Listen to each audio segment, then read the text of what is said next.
where we hope to provide you with data that you can use to better inform your wagering decisions. Thank you again for joining us this evening. We are going to preview Thursday's Falcons-Panthers Thursday night football game. But first off, I want to let you know about a promotion that BetQL is running right now. Get 20% off any BetQL subscription by using the promo code of my last name of Chan. You can gain access to the BetQL model as well as game simulations and free content in terms of articles that give you trends. You'll get access to a model that will provide you with 5-star, 4-star bets on the spread, on the total, first half spreads, first half totals.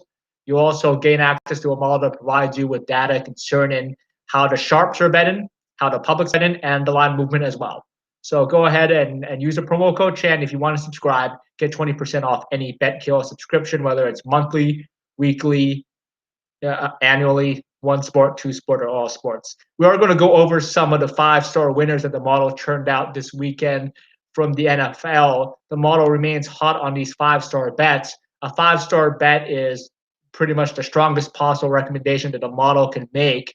When you use the model, you will see a projected final score for the game and for the half. So keep that in mind when you're looking to see how the model performs in a given week. Some examples of the 5-star winners from this past weekend were the over 49.5 in the Saints-Panthers game and under 46.5 Bills game. So the under, anytime you hit an under in a football game, you have to feel blessed in a way. In fact, I think they should count as 2 wins instead of 1 win. But the model was pretty hot this weekend when it came to full game totals. And if you tailed the model on the Saints-Panthers total and the Jets-Bills total, you would have had two relatively easy covers. I know that there was some drama with the over in the Saints-Panthers game, but luckily you would have been able to pull that out at the end. There was no such drama in the Jets-Bills game. The model also had a successful weekend in college football with its 5-star suggestions. Some examples of the 5-star bets from this past weekend were LSU laying the 4.5 of LSU against South Carolina. I know there were a lot of sharps that were on the South Carolina side, given LSU struggles on defense. But this one would have been an easy cover for you.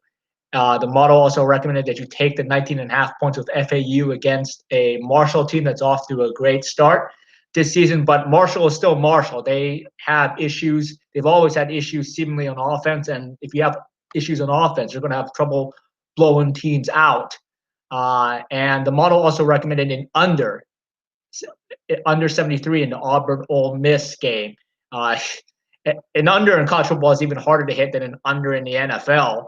And it just goes to show you how hot this model is doing, that they were able that if you tailed it on an SEC game, nonetheless, where there's been very little defense played, especially defense with an Ole Miss team that hasn't played very much this season, you would have cashed on under 73. So those are some examples of some of the 5-star.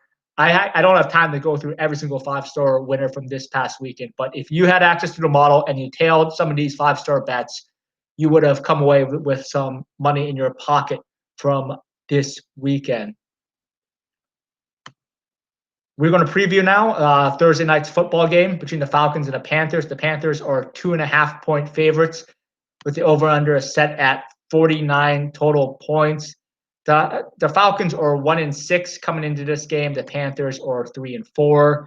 The Falcons' offense remains elite, even with the buffoonery of Dan Quinn for the first 5 games and even the 2 games that have followed.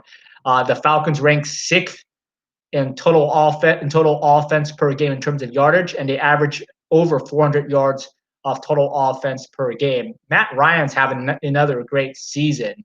The Falcons are averaging over 290 yards in passing per game. That will rank them 2nd in the NFL. They're probably going to be able to eclipse the Cowboys soon, given Dak Prescott's injury. So the Falcons look to be on pace to finish 1st in passing yardage per game. Their running game is still a relative weakness for their team. They're middle of the pack, but they are averaging over just a little bit over 100 yards, 100 rushing yards per game. I think the Falcons' problem this season, among other things, they're 1-6. They have a lot of problems, but one of their problems is their red zone offense. They are middle of the pack of scoring despite ranking so high in terms of total yardage. They're only 13th in total scoring. So their red zone issues have persisted this season. The Falcons defense, we all know, is a complete dumpster fire.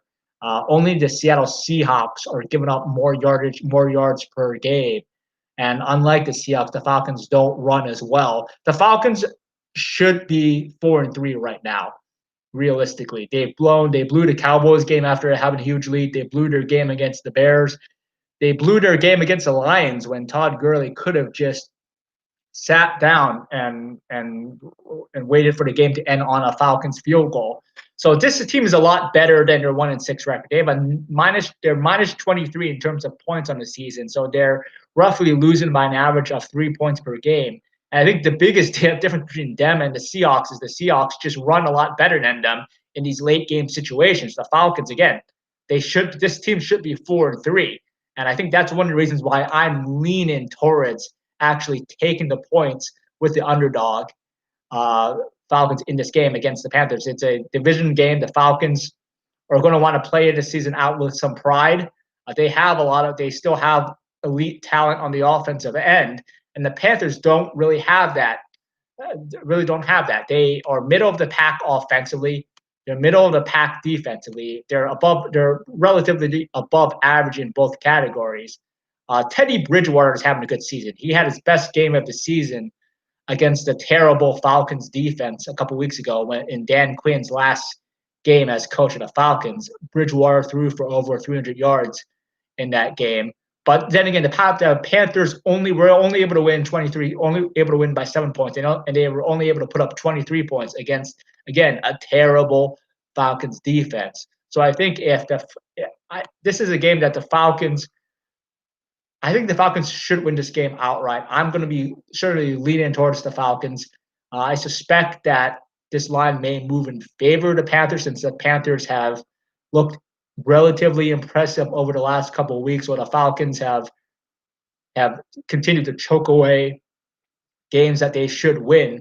The last game fell at 39 points, but I would expect to see some additional scoring in this game. The over-under set at a relatively low 49 points for a Falcons game. The Falcons have the over that was not hit in the Falcons-Lions game, but it probably should be hit in this game. So right now I'm probably leaning towards taking the points of the Falcons and leaning towards an over for the Thursday night football game.